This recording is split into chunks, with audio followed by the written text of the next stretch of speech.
Мобингот се дефинира како појава на психичко малтретирање на работното место кое се повторува низ повеќе активности со цел да се деградира работникот по различни основи. Денес за мобинг ќе разговараме во Приказна.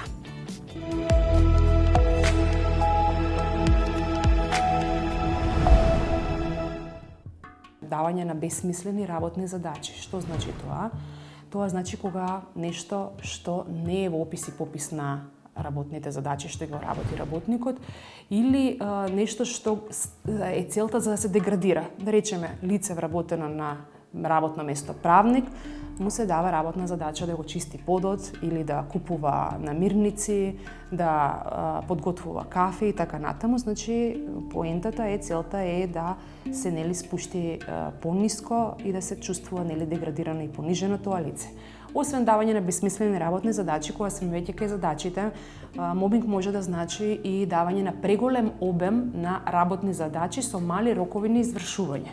Пример, се дава работна задача во понеделник која што бара време, и труд и енергија и вложување за да се изврши таа работна задача, а се очекува дека таа ќе биде завршена во рок од 24 часа, што е речиси невозможно, дури и работникот да спие на работа, тоа не може да го изврши. Меѓутоа, што е целта? Целта е да се чувствува неспособно, дека тој не може да го изврши тоа во зададениот рок. Законот предвидува и вонсудска постапка за заштита од вознемирување на работно место. Мислам дека многу луѓе, многу работници не го знаат тоа и треба да се информираат. Затоа што сите, а можеби сум грешка, можеби и се знае, меѓутоа мојот впечаток е дека не знае дека постои такво нешто. Сите како да сакаат директно да одат на суд со тужба, меѓутоа законот предвидел и постапка за медијација, што значи самиот збор на мирење. За тоа колку е таа успешна или не, нема да коментирам од причини што сметам дека тој што е посредник, значи тој што ќе ги мири двете лица, моберот и жртвата, е одредот на вработените, што од друга страна повлекува прашање колку тој би бил независен и непристрасен. Значи, ако го земеме во предвид дека посредникот е колега на моберот, например, ако директорот е вознемирува, посредник може да биде било кој што е на листата. И значи, ако посредникот е близок на директорот, по автоматизам, барем во Македонија, не може тој да има успешно посредување и да каже да, директорот ти вршел тебе мобинг. Значи, немаат храброст тоа да го направат, од која причина? Затоа што тој му е предпоставен и може да биде следен. Предлогот е изготвен, верувам дека ќе биде набрзо во собраниска процедура. Чекаме, се надеваме, јас искрено се надевам дека ќе биде тој текст кој што ние сме работната група која што работела на него. Таа беше создадена, значи имаше членови и суди, професори и адвокати, јас како експерт на групата и така натаму се вложивме, имаше и теоретичари и практичари за да може да се подобри состојбата во Македонија, да немаме две пресуди, туку да имаме многу повеќе, затоа што знаеме дека навистина мобингот се случува, меѓутоа во однос на докажувањето и во храброста и во се што е друго останато да поработиме за да може да имаме поголем успех. Ќе има измена во делот на тоа дека не треба да биде тоа 6 месеци период. Тоа значи дека едно действие може да биде мобинг. Сега, колку е добро, толку е лошо, може да има и злоупотреби во тој дел. Меѓутоа, сепак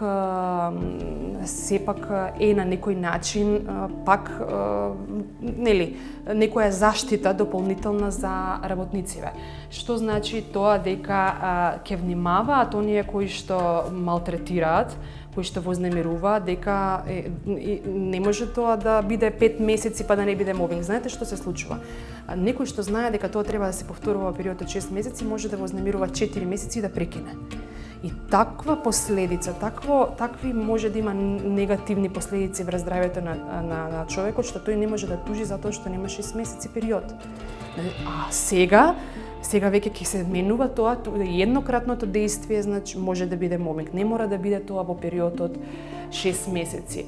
Генерално нема да има некои многу измени со законот, единствено ќе е тоа што се подетално се дефинираат работиве и не се сваќаат толку двосмислено како што беше претходно. Има во моментов две конечни, што значи конечни, првосилни и извршни пресуди, другиве не ги кажувам затоа што не се потврдени. Лично и јас имам пресуди кои што не ми се потврдени, меѓутоа додека не станат конечни, нели не можеме да ги бројуваме.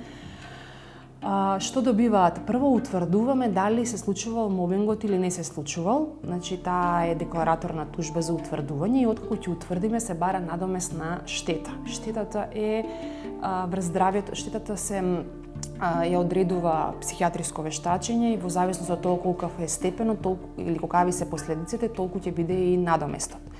Практично не може, нели нема рамка или критериум колку може некој да земе надоместна штета. Тоа зависи од последицата. Не е исто една година некој да биде вознемируван и не е исто 3 години. Мобингот најчесто започнува со обичен конфликт, се развива бавно и прикриено. Што е, а што не е мобинг?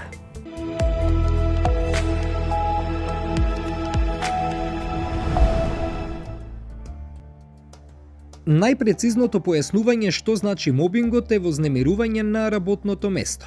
Мора да се нагласи дека секоја непријатна ситуација и секој стрес на работното место не е мобинг. Давањето на дополнителни задачи по големиот обем на работа и промена во раководството не значи дека вработените се мобирани. Мобингот е комплексна и честа општествена појава која без исклучок се среќава во работната средина во модерното општество. Воопшто не е лесно да се идентификува однесување кое представува мобинг, затоа е важно да се знае како да се препознае доколку не може да се избегне. За нас, како обични луѓе, најверојатно е многу чудно да треба да препознаеме дека некој толку многу ни влие за ние да се почувствуваме повредени или навредени или да го почувствуваме нашето достоинство повредено. Можеби во еден дел е и личен пораз кога треба да признаеме дека нешто навистина вакво ни се случува. Меѓутоа, за жал, многу се чести ситуациите во кои што мобингот се случува. Ние како општество можеби сме малку повеќе склони кон тоа да подвикнеме, можеби и самите себе да се осудуваме за одредени работи, меѓутоа и таквиот начин да го пренесеме во секојдневната комуникација. Меѓутоа, мобингот многу често има страшни негативни влијанија врз психофизичкото здравје на работникот и навистина е битно да се препознае.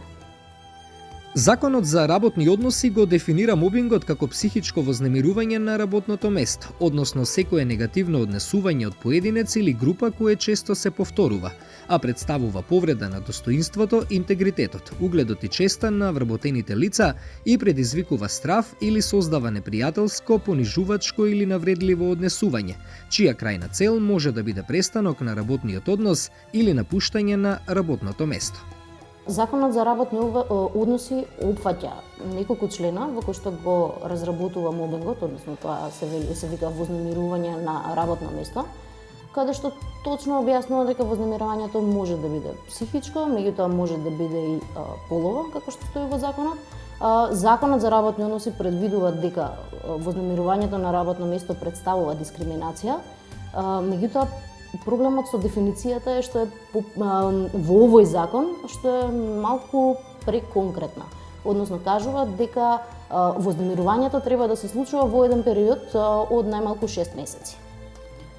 Ова не е случај со Законот за заштита од вознемирување на работно место, кој што е посебен закон во кој што целосно се опфаќа самата постапка за заштита од вознемирување на работното место, се опишуваат видовите на вознемирување и постапката која што лицето кое што се чувствува вознемирувано треба да ја спроведе. Класичен пример за мобинг е навредување на работникот од страна на работодавецот или колегите, пред колегите или насамо. Жртвата на мобингот постојано се критикува, се навредува, се казнува без оправдана причина. Вознемирувањето само по себе содржи неколку елементи. Значи станува збор за непријатно, несакано однесување од друго лице, кое што може да биде психичко, може да биде вербално, може да биде невербално, може да биде и физичко, кое што на различни начини прави лицето кое што е жртва да се чувствува непријатно, да се чувствува загрозено, неговиот углед да биде загрозен, лицето да чувствува страв за работното место, а целта покрај сето ова е на крајот лицето да се откаже од работното место или да поднесе отказ. Неретко се случува мобингот да биде спроведен во една тивка форма. Тогаш личноста жртва на мобинг не се навредува јавно и не и се оспоруваат работните способности, туку станува целосно изолирана во работната средина. Со неа никој не разговара, сите ја игнорираат, не ја повикуваат на заедничките состаноци и така натаму. Мобинг е и кога работодавецот не им дава слободни денови или одмор на своите вработени или на дел од нив. Се повеќе го препознаваат, се повеќе знаат работниците да се јават и да прашаат дали ова стварно мобинг што ми се случува. Меѓутоа, за жал, не многу често постапката продолжува понатаму. Тие се јавуваат, ние им објаснуваме дека да, овдека постојат елементи за мобинг. Процедурата е, доколку не станува збор за директорот на компанијата, туку е некој кој што е на ваше ниво или некој едно ниво над вас, има постапка која што секоја компанија треба да ја следи. Таа постапка е дека јас како работник можам да поднесам до лицето кое што е назначено во компанијата барање за посредување при решавање на проблем со вознемирување на работното место. Се назначува едно лице кое што е медијатор и се обидува да го реши проблемот помеѓу нас. Доколку не сме задоволни од исходот или доколку работодавачот одбие да ја спроведе оваа постапка, можеме да одиме на суд и судски да го решаваме спорот. Меѓутоа, кај нас многу ретко луѓето прифаќаат да ја поведат дури оваа постапка пред самиот работодавач. Зошто? Претпоставам се враќаме на истите одговори од претходно и за сите други ситуации. Кај нас луѓето се уште се плашат дека таквата постапка би значила дека тие ќе изгубат работно место, се плашат дека можеби ќе имаат некакви други последици од страна на работодавачот.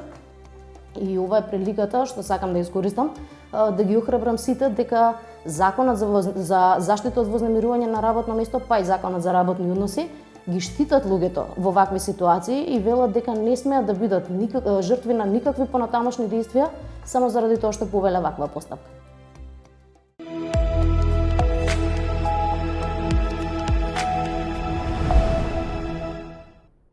Што е мобинг? Една дефиниција е за мобинг која што е на секаде наведена, нели, во закон секаде, каде што се однесува на едно психичко, се надам дека не би преминало во физичко, меѓутоа има и таква ситуација, вознемирување кој што се случува на работното место од страна на вработени, група вработени или пак работодавачот, во секој случај предпоставен, меѓутоа има различни, нели, видови на мобинг, кој што се однесува, нели, на одредено однесување кој што го вознемирува вработениот, кој што стигнува не само веќе не влијае само на неговото психичко здравје, влијае на физичкото здравје во работните задачи и при тоа можно е да има пречки во извршувањето на работните задачи или пак можеби во иднина да може да се вработи на друго работно место. Така да повеќе елементи се офатени за тоа што представува тоа вознемирување психичко, меѓутоа и покрај тоа што е толку многу опширна дефиницијата, сепак е проблематична да се дефинира, односно да се препознае како таква, заради тоа што премногу елементи па се вклучени во самиот мобинг, односно во таа психичко вознемирување кој што се случува. Како да се направи дистинкција што е мобинг, а што е дискриминација или нарушување на правата на работникот? И дискриминацијата, впрочем, е мобинг. Не можеме да исфрлиме, нели, од мобингот, меѓутоа кај дискриминацијата се однесува дека одредено лице не добива нешто поради одредена, не ги исполнува условите, општествените услови, нели, дали е по боја, раса или било што кој што го дискриминира од другите лица. Меѓутоа кај мобингот е затоа што и самата дискриминација, нели, тоа представува мобинг, може единствено нешто кое што може да се разграничи од дискриминацијата е фактот што може да има зависно од тоа во која ситуација се наоѓа. Мобингот викаме дека може да има полна маса, празна маса. Полна маса е кога има премногу работни задачи дадени. Намерно него му се даваат на тој вработен тие работни задачи со притисок, знаејќи дека не може да ги изврши во рокот во кој што му е даден за извршување на тие работни задачи, или пак материја која што до тогаш му била непозната, па допрва треба да ја запознава, тогаш станува збор за таа полна маса. Тука не станува збор за дискриминација. Не е дека другите лица лица дека е дискриминиран во однос на другите вработени, меѓутоа само се врши поинаков вид на мобинг, односно тоа е психичко вознемирување. Празната маса пак е таму каде што веќе вработениот е изолиран од средината, не се даваат работни задачи, не му се буквално го изолира од целата работна средина за да се чувствува деградирано, отфрлен од средината, па дури не е само од претпоставените. Значи тоа може да биде и од самите вработени, односно колеги, кои што како резултат на подавање насоки на работодавачот да дополнително се изолира вработениот, да не се разговара со него, да не се даваат работни задачи, да не може да ги исполнува, значи работното време да го буквално да седи. Од тоа преминува веќе во нешто каде што нели тоа работно место па веќе можеби и не треба како резултат на тоа што нема работни задачи, па ајде технолошки вишок, затоа што и самиот технолошки вишок нели оние вработени кои што се като е стратешки мобинг, каде што веќе нели компанијата решава дека тие 10 вработени треба да бидат исфрлени, нели таа организација тој оддел да биде затворен и со тоа впрочем се врши, иако работните задачи од тој оддел кој што се затвара ги префрлиле веќе на други вработени кои што веќе ги имаат работните задачи по систематизација. Која е процедурата, на кој начин треба да се реагира? Кога станува збор за мобинг, каде што вработениот му се врши вознемирување од страна на работодавачот, од самиот работодавач, во тој случај едноставно нема претходна постапка, директно се оди во судска постапка каде што се утврдува нели дека постоел мобинг, со тоа што товарното докажување паѓа на тужениот, односно да утврди, докаже дека не е вршил мобинг, односно немало такви ситуации, додека пак кога станува зборот предпоставен, меѓутоа не е работодавач или пак од вработени колеги заедно кои што делат иста просторија, односно исто работно место, во тој случај се поднесува барање, односно се обраќа писмено до лицето, му се укажува дека се врши мобинг, па доколку не се реши тоа, па после тоа може да се формира комисија, сите мора во секоја институција мора да има правилник за начинот на постапување, каде што може да дојде до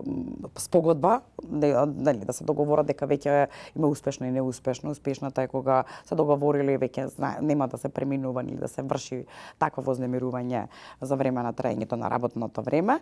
Меѓутоа, доколку е неуспешно, во тој случај има можност судска постапка да поведе. Меѓутоа, во судски постапки имаме многу мал процент на решени предмети. Еден од она што успеав јас да истражам случај имам. Да, еден е правосилен, каде што веќе некој, нели, највисокиот суд одлучил каде што е правосилен. Тоа можеби има многу предмети, меѓутоа сите се во фаза во пожалба, нели се вратил на повторно одлучување, значи се уште се во активни во постапка, а едниот тој кој што е веќе правосилен, тоа е веќе од Врховен суд, нели, по ревизија завршен, што значи дека нема понатаму и е успешно завршен, односно во полза на вработениот. Ова не е баш охрабрувачки, особено затоа што и работниците понекогаш се исплашени дали треба да пријават, па дали на тој начин ќе си ја загубат работата.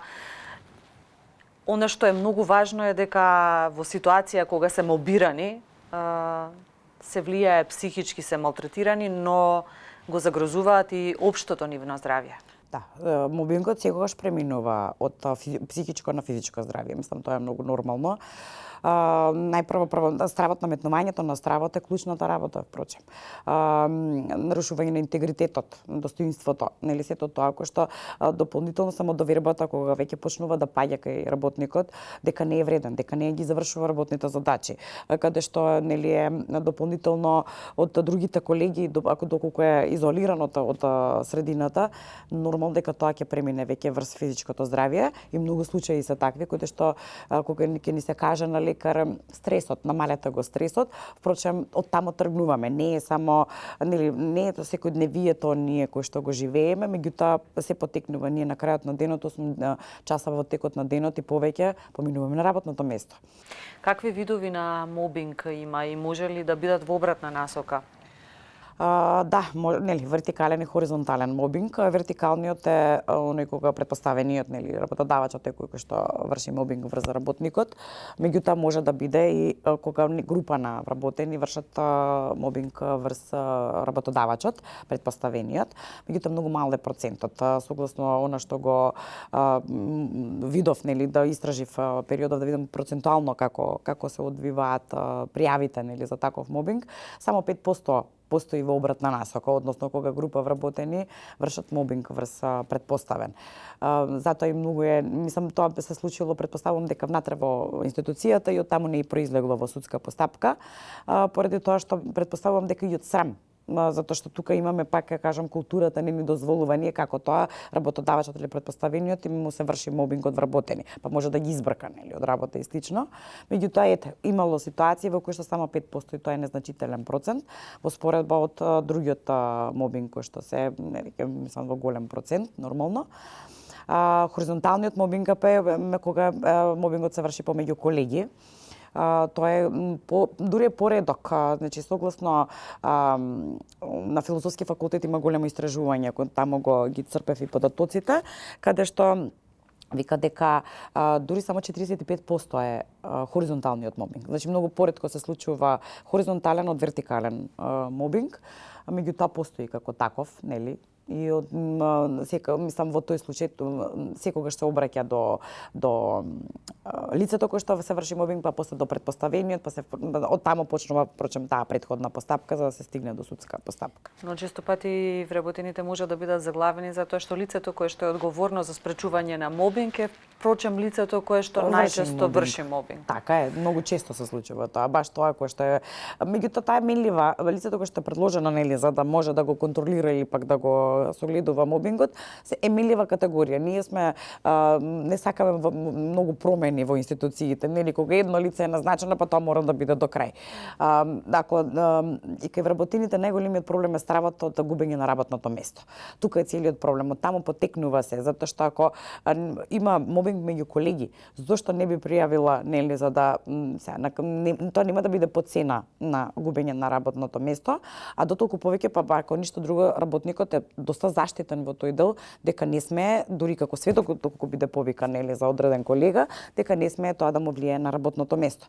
Меѓутоа, тој страф е толку вкоренет, дека, нели, ќе готово работното место ќе го изгубиме и слично, да не го менуваме тоа лице, него напротив го трпиме дополнително мобингот од лицето кој што е, впрочем, надлежан за мобинг, за спречување на мобингот. Имаат ли обврска компаниите во насока на препознавање на мобинг, да спроведуваат обуки, да се вклучуваат сите заедно со цел да ги разрешат тие ситуации, освен законската процедура? Имаат сите институции мора да имаат правилници, значи каде што секој вработен ќе биде запознаен со сето тоа. Меѓутоа обуките некако, искрено да бидам, до сега не многу сум. Да, има доста обуки кои што, ама кај нас, пример, адвокатите, нели, ни упатуваат повик да е за обука, доколку сакаме да учествуваме.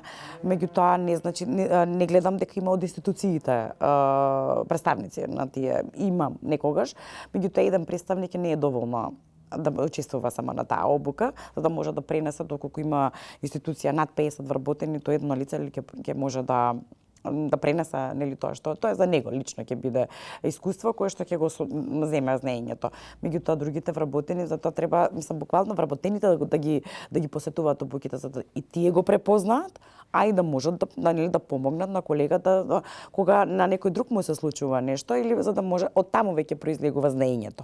А не е само едно лице, или па тоа тие човечки ресурси, тројца кои што се, и тие само посетуваат обуки, вработените не знаат ни што е мобинг. Значи, статистика за тоа, за колку лица кога ги прашувале за дали знаат што е мобинг. Воопшто што е мобинг и што значи како мобинг, затоа што мобингот е полесен за памтење, а не она психичко вознемирување на работно место. Значи пола од испитаниците не знаеле што е мобинг. А баш најмногу изложени на мобинг се млади лица кои што сега се вработиле, лица кои што влегле сега во тој сектор да работат, се префрлени со работното место, лица пред пензија, кога се веќе повозрасни, значи буквално ти наизложените ти викат ама не сега нормално, кај нив е најголем стравот. Не, нов сум сега тука, ќе биде подобро понатаму. А тоа е веќе Зашто може од сам да ме старт. избркаат. Да, од сам старт веќе се случува мобингот и нормално дека тоа ќе се вкоренува, ќе се повеќе ќе се продлабочува. И кога ќе стигне веќе до физичкото здравје нарушено, тогаш веќе знаеме дека ова е како резултат на тоа.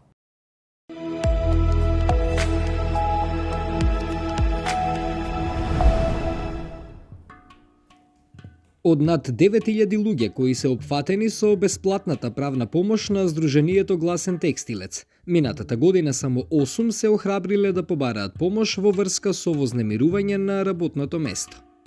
Бројките сугерираат на тоа дека работниците, меѓутоа и истражувањето што го направивме во текот на минатата година со 986 испитаника, покажува дека работниците знаат што значи мобинг, меѓутоа не се одлучуваат да пријават, односно 66% од оваа бројка која што ја наведов од 986 анкетирани кажале дека почувствувале мобинг, биле жртви на мобинг на работно место, меѓутоа огромен процент укажува на тоа дека тие се плашат да го пријават мобингот и да ја започнат постапката за докажување на мобинг на работно место. Ампева вели дека малиот број судски постапки за мобинг се резултат на моменталната законска регулатива.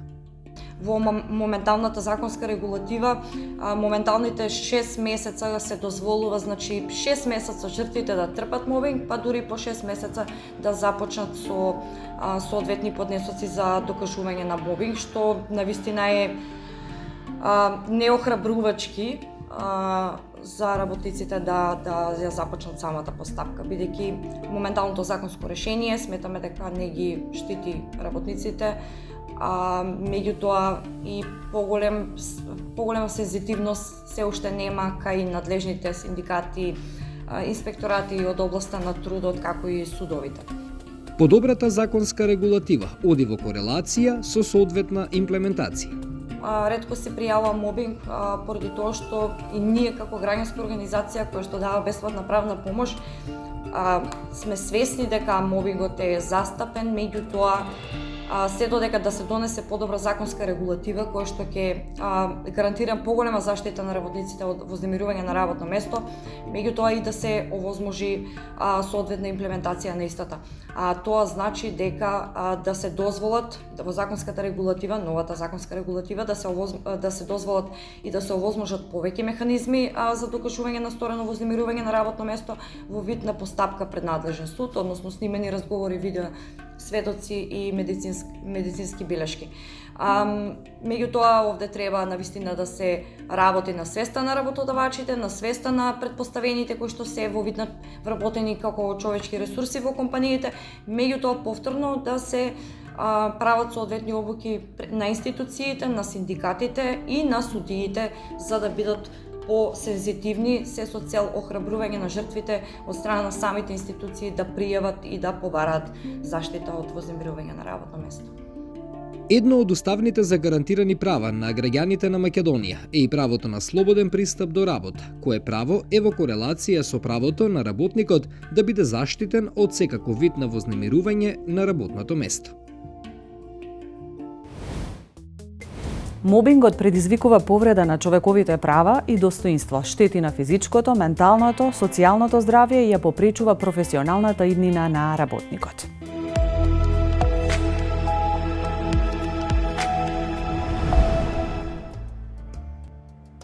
Мобингот е негативна појава која има своји последици и врз поединецот кој го трпи психичкото и половото вознемирување, неговото, нејзиното семејство, фирмата, но и поширокото општество. Затоа Законот за работни односи и Законот за заштита од вознемирување на работното место го забрануваат мобингот и го штитат вработениот. Спомнавме веќе во Законот за работни односи стои оној дел дека треба мобингот, односно вознемирувањето да трае најмалку 6 месеци. Оваа одредба веќе во Законот за заштита од вознемирување на работно место ја нема. А исто така сега во моментов и се изготвува нов закон за заштита од вознемирување на работно место, каде што повторно ваквата дефиниција ќе ја нема. Зошто? Затоа што навистина мобингот се очекува да биде некакво систематско дејство, кое што ќе значи тенденциозно влијание врз човекот, меѓутоа не мора да значи дека мора да биде навистина 6 месеци. Може тоа да биде со многу пократок временски рок, меѓутоа интензитетот да е доволно силен, да токму тоа е причината зашто некој напуштил работно место. Така што секој работник, секој лице, значи исто така е битно да кажеме дека законот не се однесува само на работници, односно на лица кои што се вработени. Тука ги вклучуваме и волонтерите, ги вклучуваме и лицата кои што се ангажирани со други договори, практиканти, доколку има сите лица кои што се наоѓаат во работната средина може да бидат жртви на мобинг и треба да ги пријавуваат овие работи.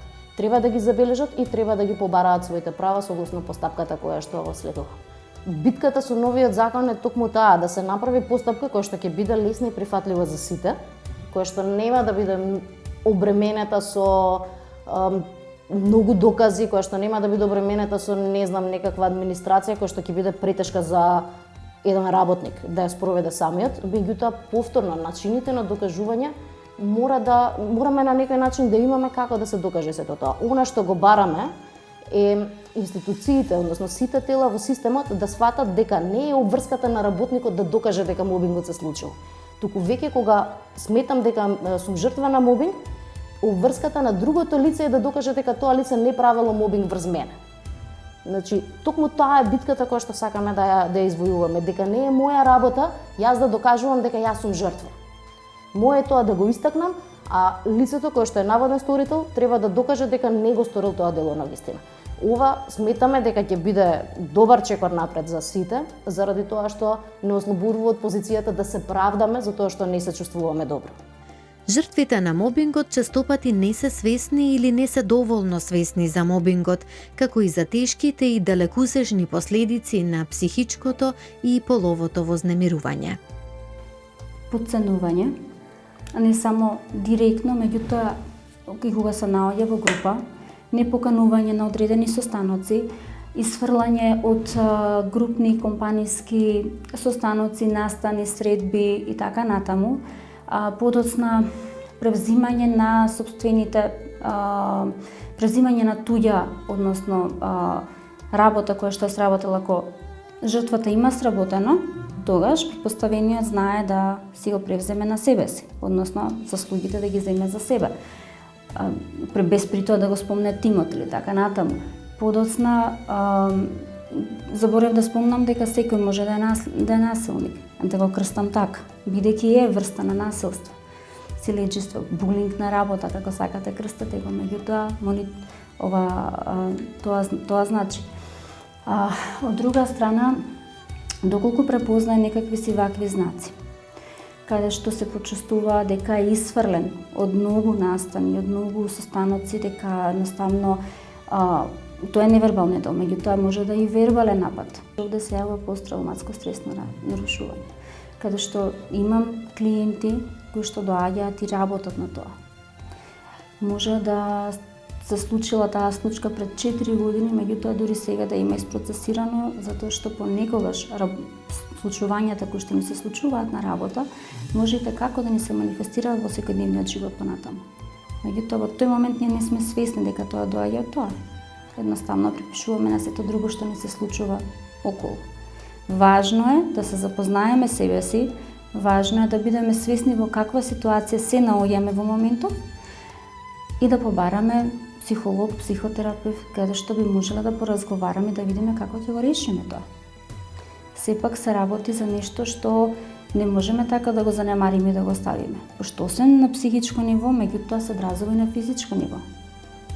Пак ќе ги спомнам нападите, каде што доаѓа до препатување, доаѓа до срцебиење, доаѓа до трнење на лева рака, до укучување и така натаму.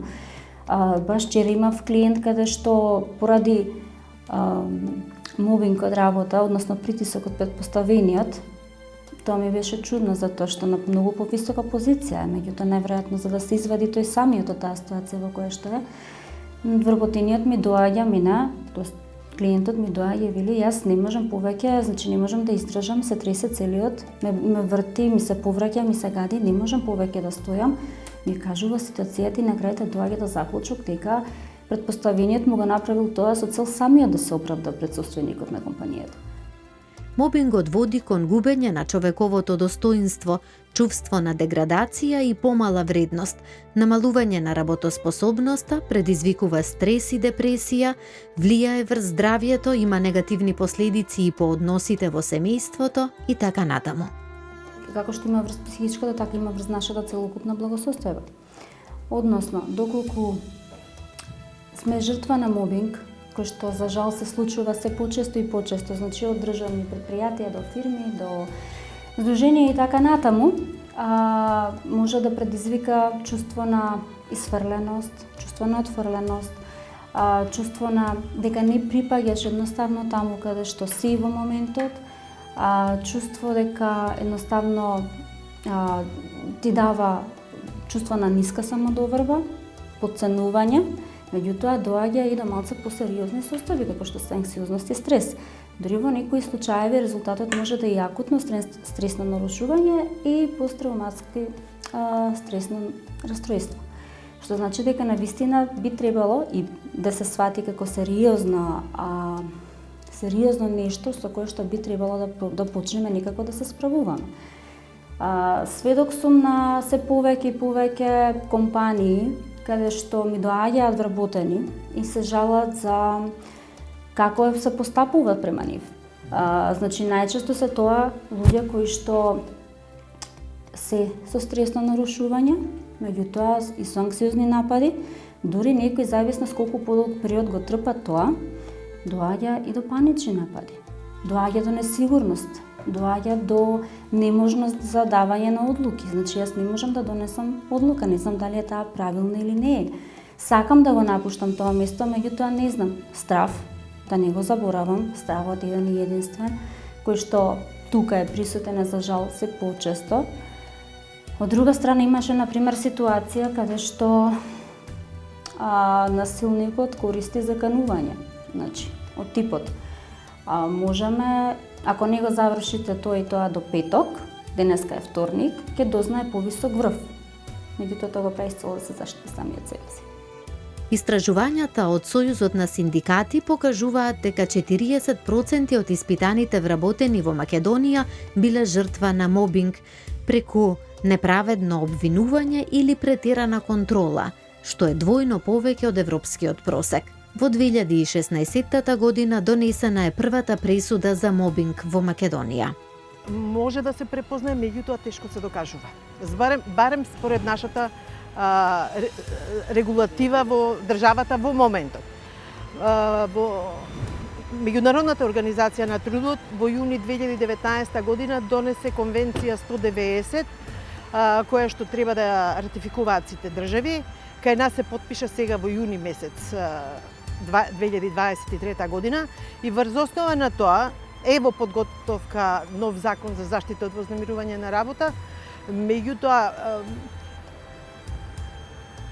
според законот треба да има измени во новиот закон, затоа што постоечкиот закон од 2019 и во законот за работни односи кој што беше донесен 2009 година не се покажа квалитетен и имаше многу аномалии. Со тоа има само еден случај решен кој во суштина и не беше прав мобинг, него тоа беше повеќе политички пристап на случајот. Ние имавме SOS линии за вознемирување на работно место и можам да ви кажам резултатот беше дека многу од луѓето не знаат кои се нивните права според законот. Да, ние имаме законска регулатива, меѓутоа немаме имплементација на истата. Постојат неколку фази преку кои вработените може да утврдат дека се жртви на мобинг. Најпрво добиваат впечаток дека колегите или предпоставените ги игнорираат, престануваат да им даваат задачи или да соработуваат и да се консултираат со нив. Бидејќи мобингот трае подолго време, жртвата на почетокот и не забележува, па постојано се обидува грешката да ја бара во себе и во својата работа. Вработениот веќе станува дежурен виновник за сите пропусти во фирмата, а на крајот се соочува со огромен притисок, нереални барања и неразумни рокови за извршување на задачите. Веќе во последната фаза, жртвата на мобинг е целосно исклучена од работниот процес, се соочува со проблеми со здравјето и бара начин како да го напушти работното место. Законски во Македонија мобингот е сегментиран на психичко и полово вознемирување. Во денешното издание на Артикулација уште неколку информации поврзани со мобингот.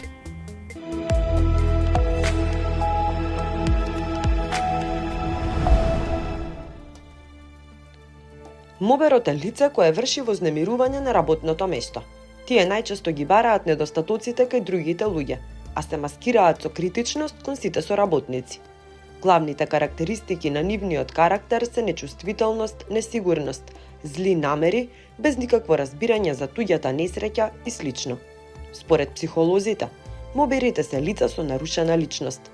Нивната неспособност ја лекуваат со докажување на моќта. Својата немоќ најчесто ја прикриваат во некоја друга сфера од својот живот, меѓу семејството или пријателите. Моберот кога мобира некого никогаш не е сам. Тој одбира група на луѓе кои што му се блиски на мобираниот и он го прави тоа на начин дека ги хушка, како што викаме ние, ги хушка против личноста што ја одбрал да биде негова жртва. Мобингот може да биде хоризонтален, меѓу работниците со еднаква положба на хиерархиското скалило, односно кога еден или цела група работници заради внатрешни проблеми, завист и љубомора избираат еден колега, жртва, врз кого сакаат да докажат дека се силни и способни. Вертикален. Тој мобинг представува малтретирање на еден работник или цела група, но и во обратна насока. Група работници малтретира еден претпоставен. Стратешки мобинг. Кога се вршат структурни промени во фирмата, па претпоставените организирано мобираат одредени лица, кои се непожелни, за тие самите да дадат отказ, без да бараат отпремнина или оштета. Компаниите мора да ги превземат сите мерки за да спречат мобинг на своите вработени или врз своите вработени. Во оваа приказна се обидовме да помогнеме да се препознае мобингот. Довидување!